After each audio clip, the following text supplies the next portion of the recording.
Hello students. आज का हमारा टॉपिक है अकबर, मुग़ल साम्राज्य की स्थापना और उसका विस्तार जो कि अकबर के शासनकाल में हुआ था। अकबर, जिसका जन्म 15 अक्टूबर 1542 ईस्वी को अमरकोट के राजा वीर साल के यहाँ हुआ था और इनका पूरा नाम जलालुद्दीन मोहम्मद अकबर था। इनका राज्याभिषेक 14 फरवरी 1556 ईस्वी में पंजाब के कालानौर स्थान पर किया गया। अकबर के संरक्षक रहे थे बैरम खां और इनकी पत्नियां थी रुकैया बेगम, सलीमा बेगम और मरियम उजमानी। माता हमीदा बानो बेगम थी और पिता हुमायूं थे। इनकी समाधि सिकंदरा आगरा में स्थित थे। और अकबर की धाई माँ जो कि महामनंगा थी। इसके अलावा इतिहास में अकबर को एक साम्राज्यवादी शासक माना जाता है।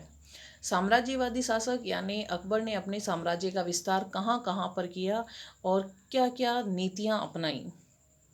तो उनके साम्राज्य विस्तार में सबसे जो महत्वपूर्ण युद्ध माना जाता है वह है पानीपत का द्वितीय युद्ध, जो कि 5 नवंबर 1556 ईस्वी को पानीपत हरियाणा में लड़ा गया था। और यह अकबर व विक्रमादित्य, जिसका लोकप्रिय नाम था हेमू, इनके मध्य लड़ा गया। अकबर के सेनापति खान जमान और बैरम खान थे। युद्ध में निर्णायक जीत हासिल की गई थी। परिणाम स्वरूप संपूर्ण उत्तर भारत में अकबर ने अपने साम्राज्य का विस्तार किया और इस प्रकार पानीपत का तृतीय युद्ध समाप्त हुआ, द्वितीय युद्ध सॉरी। और इसके बाद बात करें मालवा विजय की, तो 1561 ईस्वी में बाज बहादुर का दमन करने के लिए आदम खां को भेजा गया, जिसने शीघ्र ही मालवा पर अधिकार कर लिया और अकबर ने आदम खां को मालवा का गवर्नर नियुक्त किया। लेकिन आदम खां के कूटनीतिक व्यवहार के कारण उसे पद से हटा दिया गया और पीर मोहम्मद को मालवा का गवर्नर बनाया गया अकबर के द्वारा। चुनार की विजय, जो कि 1561 ईस्वी में आसफ खां के माध्यम से चुनार पर विजय प्राप्त की गई। आमेर द्वारा मुगलों की अधीनता स्वीकार करना इतिहास में बेहद महत्वपूर्ण घटना मानी जाती है, जिसके माध्यम से 1562 ईस्वी में आमेर के शासक भारमल ने अकबर की अधीनता स्वीकार की तथा अपनी पुत्री का विवाह अकबर के साथ किया, जिसे इतिहास में हरकाबाई अथवा जोधाबाई के नाम से जाना जाता था और इसे मरियम उजमानी की उपाधि से विभूषित किया गया। मेड़ता पर अधिकार 1562 ईस्वी में अकबर के द्वारा किया गया था। यहाँ का शासक जयमल राठौड़ युद्ध क्षेत्र छोड़कर भाग गया और इनके सेनापति ने फिर सेना का नेतृत्व संभाला, जिसका नाम था देवीदास। वह इस युद्ध में वीर गति को प्राप्त हुआ और इस प्रकार 1562 ईस्वी में मुगलों ने मेड़ता दुर्ग पर अधिकार कर लिया। गोंडवाना की विजय 1564 ईस्वी में रानी दुर्गावती ने मुगलों का वीरतापूर्वक मुकाबला किया। रानी दुर्गावती घायल हो गई, अतः उसने अपनी छाती में कटार गोपकर आत्महत्या कर ली और उसका अल्पवयस्क पुत्र वीर नारायण भी लड़ता हुआ वीरगति को प्राप्त हुआ और इस प्रकार मुगलों ने गोंडवाना पर भी अधिकार कर लिया। चित्तौड़ की विजय, जो कि इतिहास में बहुत महत्वपूर्ण घटना मानी जाती है, जब महाराणा शासक थे उदय सिंह और अकबर ने लगभग 1567-68 ईस्वी के मध्य चित्तौड़ के शासक महाराणा उदय सिंह पर आक्रमण किया, जिसमें उदय सिंह पराजित हुए और इस युद्ध में उदय सिंह के सेनापति जयमल फत्ता को वीर गति प्राप्त हुई। अकबर इन दोनों की वीरता से इतना प्रभावित हुआ कि आगरा किले के बाहर दोनों की मूर्तियां लगवाई। राजस्थान के इतिहास में ऐसे वीर अनेक हुए हैं जिन्होंने अपनी वीरता के बल पर इतिहास रचा था।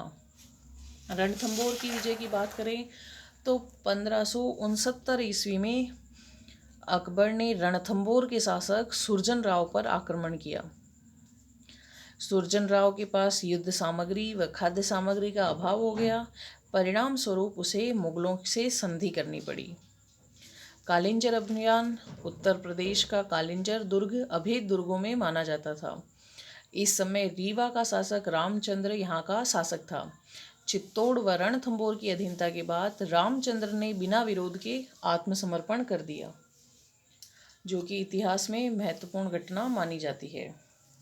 नागौर दरबार जो कि 1570 ईस्वी में अकबर के द्वारा लगाया गया था, या नागौर में जिसे आयोजित किया गया था, वर्तमान राजस्थान में स्थित है, जिसमें बीकानेर के शासक कल्याणमल व उनके पुत्र राय सिंह दरबार में उपस्थित हुए थे और इन्होंने अकबर की अधीनता स्वीकार की। जैसलमेर के शासक हर्राय भी दरबार में आए थे और इस समय जोधपुर, या बात करें मारवाड़ के शासक रावचंद्र सेन की, जिसने दरबार में आने व अधीनता स्वीकार करने का प्रतिरोध किया था और वह जीवन पर्यंत अपने राज्य की स्वतंत्रता के लिए मुगलों से संघर्ष करता रहा। इसी कारण महाराणा प्रताप की भांति इसे प्रताप का अग्रगामी माना जाता है। नागौर दरबार, यहाँ से आपके 2 नंबर का क्वेश्चन भी बनता है एग्ज़ाम के पॉइंट ऑफ व्यू से, तो ये पॉइंट थोड़ा ध्यान रखें। नागौर दरबार 1570 ईस्वी। गुजरात की विजय नवंबर 1572 ईस्वी में अहमदाबाद पर मुगलों का अधिकार हो गया। अकबर के गुजरात से लौट जाने के बाद मोहम्मद हुसैन मिर्ज़ा ने अहमदाबाद पर पुनः अधिकार कर लिया। अकबर एक विशाल सेना लेकर पुनः अहमदाबाद की ओर लौटे और हुसैन मिर्ज़ा को बंदी बनाया और अकबर ने इस बार गुजरात को पूर्णतः जीत लिया। और इस विजय के उपलक्ष्य में अकबर ने राजधानी फतेहपुर सीकरी में बुलंद दरवाजे का निर्माण करवाया। आपके एग्ज़ाम में यहाँ से क्वेश्चन बनता है, बुलंद दरवाजे का निर्माण कब हुआ? तो एग्ज़ाम के पॉइंट ऑफ व्यू से ध्यान रखिए, गुजरात विजय के उपलक्ष्य में अकबर ने राजधानी फतेहपुर सीकरी में बुलंद दरवाजे का निर्माण कराया था 1572 ईस्वी में। मेवाड़ पर आक्रमण, या जिसे हल्दी घाटी का युद्ध भी कहा जाता है, जो कि 18 या 21 जून, अलग अलग इतिहासकारों का मानना है। कुछ इतिहासकार इसको 18 जून मानते हैं और कुछ इतिहासकार 21 जून। तो हमें दोनों ही डेटों को ध्यान रखना है। जून 1576 ईस्वी को हल्दी घाटी का युद्ध लड़ा गया। हल्दी घाटी वर्तमान में राजस्थान के राजसमंद जिले में स्थित है, जहां महाराणा प्रताप व अकबर की सेना के मध्य युद्ध हुआ। प्रताप की सेना का नेतृत्व हाकिम कांसूर ने किया था और अकबर की सेना का नेतृत्व मान सिंह तथा जगन्नाथ कच्छावा ने किया था, जो कि आमेर के शासक माने जाते थे। यह युद्ध इतिहास में अनिर्णायक साबित हुआ, क्योंकि अकबर प्रताप को अपने अधीन नहीं कर पाया और न ही उसे बंदी बना पाया। कर्नल जेम्स स्टॉर्ट ने इस युद्ध को थर्मोपोली का युद्ध कहा, अब्बुल फजल ने इस युद्ध को खमनोर का युद्ध कहा और अब्दुल कादिर बदायूनी ने इसे गोगुंदा का युद्ध कहा। अलग अलग इतिहासकारों की मानना थी कि इस युद्ध की संज्ञा दी गई। अकबर की उत्तर पश्चिम सीमांत नीति की बात करें तो 1581 ईस्वी में काबुल के शासक मिर्जा हकीम ने विद्रोह कर दिया था। अकबर ने मान सिंह को विद्रोह दबाने के लिए भेजा और मान सिंह ने काबुल पर अधिकार कर लिया। मिर्जा हकीम के दोनों पुत्रों को मुगल दरबार में भेज दिया गया और 1586 ईस्वी में अकबर ने कासिम खां व भगवान दास को कश्मीर विजय के लिए भेजा। 1591 ईस्वी में अब्दुल रहीम खाने खाना ने जानी बेग को पराजित किया तथा सिंध पर अधिकार कर लिया। 1595 ईस्वी में वीर मासूम ने अफगान सरदारों को हराया व बलूचिस्तान पर अधिकार कर लिया और इस प्रकार संपूर्ण उत्तर पश्चिम सीमांत क्षेत्रों में अकबर ने अपने साम्राज्य का विस्तार किया, जिसमें 1595 ईस्वी का कंधार के गवर्नर मुजफ्फर हुसैन मिर्जा ने कंधार का दुर्ग मुगल सेनापतियों को सौंप दिया तथा स्वयं मुगल सेवा में आ गया। उसने मुगलों की अधीनता स्वीकार करते हुए कंधार दुर्ग को मुगलों को सौंप दिया।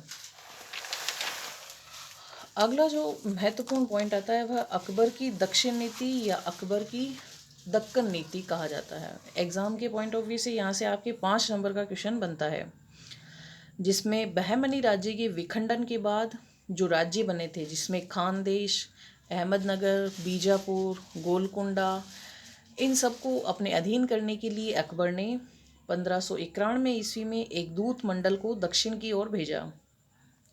मुगल सीमा के सर्वाधिक नज़दीक जो स्थान था वह था खानदेश। खानदेश ने मुगल आधिपत्य को स्वीकार किया और क्योंकि खानदेश को दक्षिण भारत का प्रवेश द्वार भी कहा जाता है, इस कारण दक्षिण की तरफ आगे बढ़ते हुए अकबर ने अब्दुल रहीम खाने खाना को दक्षिण की ओर भेजा।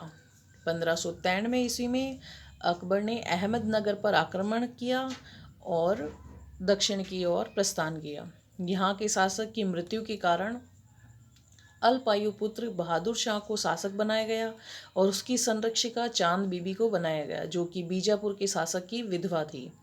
दोनों पक्षों ने लगभग 4 महीने तक डटकर सामना किया। अंततः 1596 ईस्वी में दोनों में समझौता हुआ। परिणाम स्वरूप 1599 ईस्वी तक बीजापुर, अहमदनगर, दौलताबाद सभी पर मुगलों का अधिकार हो गया और इस प्रकार अकबर ने दक्कन प्रदेश पर अधिकार कर लिया। इन्हें अपने अधीन शासन करने की स्वतंत्रता भी प्रदान की गई अकबर के द्वारा। नेक्स्ट वीडियो में हम अकबर की राष्ट्रीय शासक के रूप में अध्ययन करेंगे। तब तक के लिए धन्यवाद।